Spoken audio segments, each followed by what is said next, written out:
जय Shri Krishna everyone, welcome back to my channel. आज इस वीडियो में हम शीतला माता की कहानी सुनेंगे। 4 देवरानी जेठानी थी, 3 तो होशियार थी, पर सबसे छोटी थी वह बहुत नासमझ थी। 8 दिन अगते के आए।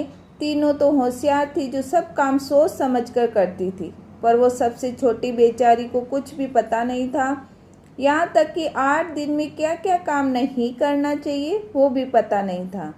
शीतला सप्तमी के एक दिन पहले सब जेठानियाँ नेवज, गांठ, लापसी, चावल, पापड़, रोटी, सब्जी सब बना रही थी, क्योंकि दूसरे दिन ठंडा खाते हैं। छठ के दिन उस देवरानी का बेटा बीमार हो गया था, तो उसने सोचा कि ये सब कल ही बना दूंगी।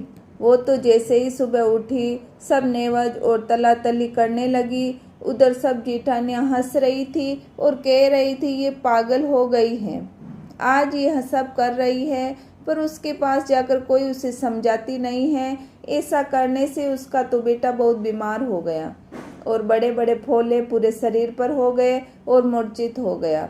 वो भोली तो रोने लगी और दौड़ी दौड़ी जेठानियों के पास गई और कहने लगी मैं क्या करूं, कहाँ जाऊं। तो सब जेठानियाँ कहने लगी इसको माताजी के मंदिर ले जा।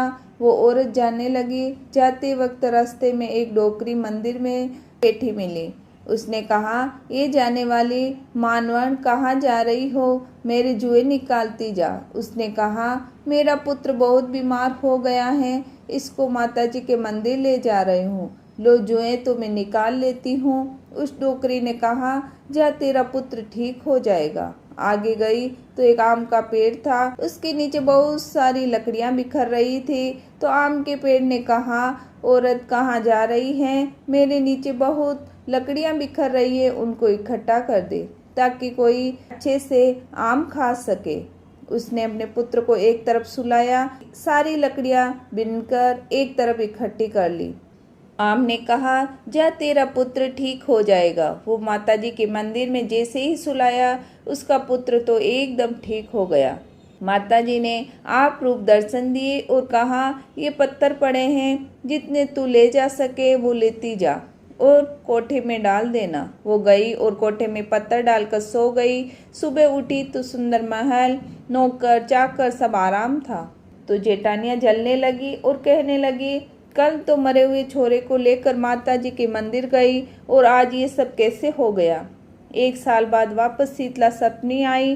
जेठानियों ने सप्तमी के दिन ही नेवज बनाया और जानबूझकर कपड़े धोए, टाके लगाए, उनके भी पुत्र मर गए। जब वो माताजी के मंदिर लेकर गई तो रास्ते में एक डोकरी बेटी मिली। उसने फिर पूछा ये मानवण कहाँ जा रही हैं, मेरे जुए निकालती जा। उसने गुस्से में कहा तेरे को दिखता नहीं, मेरा पुत्र इतना बीमार हो गया, तेरे जुए निकालने बैठ जाऊं। और वो चली गई। आगे वहीं आम का पेड़ आया। आम ने कहा हे औरत कहाँ जा रही हो, लकड़ियां बिनती जा। उसने उसी गुस्से में कहा तेरे को दिखता नहीं, मेरा पुत्र मरा पड़ा है, मैं इसको माताजी के मंदिर ले जा रही हूँ। और वो चली गई। माताजी के मंदिर में जैसे ही सुलाया वह कुछ नहीं हुआ। माताजी आई और कहने लगी ये पुत्र तो ठीक नहीं होगा, ये जो पत्थर पड़े हैं जितना तुम ले जाओ, जितना तुम ले जा सकती हो। जरूरत से ज़्यादा पत्थर बांध कर ले आई और कहने लगी पुत्र नहीं बचेगा तो भी धन दौलत तो खूब हो जाएगा। वह सब कोटे में डालकर सो गई, पर सुबह उठी तो उसके ऊपर पर्वत ही पर्वत आ गए और उठ भी नहीं पा रही थी। देवरानी ने देखा कि आज तीनों को क्या हो गया। उसने जाकर जगाया तो कहने लगी कैसे उठे, हमारे शरीर पर पहाड़ आ गए हैं, तूने ये क्या किया। हमने तो तुम्हारी तरह सप्तमी के दिन नेवज बनाया और जानबूझकर पुत्र को मारा। तुम्हारी तरह माताजी के मंदिर गई, तब उस भोली को सारी बात समझ में आ गई। उसने हाथ जोड़कर माताजी को पुकारा। तब माताजी आई और कहने लगी ये सब तुम्हें कुछ समझा नहीं सकती, पर तुम्हारी देखा देखी ये भी करने लगी, यही सजा है। तो उन तीनों ने क्षमा मांगी और कहने लगी अब आप जैसा कहेंगे वैसा करेंगे। तो माताजी ने कहा सभी जमीन और जायदाद में से इसका हिस्सा इसको देना। तो तीनों ने हाँ कह दी। माताजी अंतर्ध्यान हो गई। शीतला माता जिस तरह आप छोटी बहू के साथ रहे वैसे सबके साथ रहना और सबको आशीर्वाद देना। बोलो शीतला माता की जय।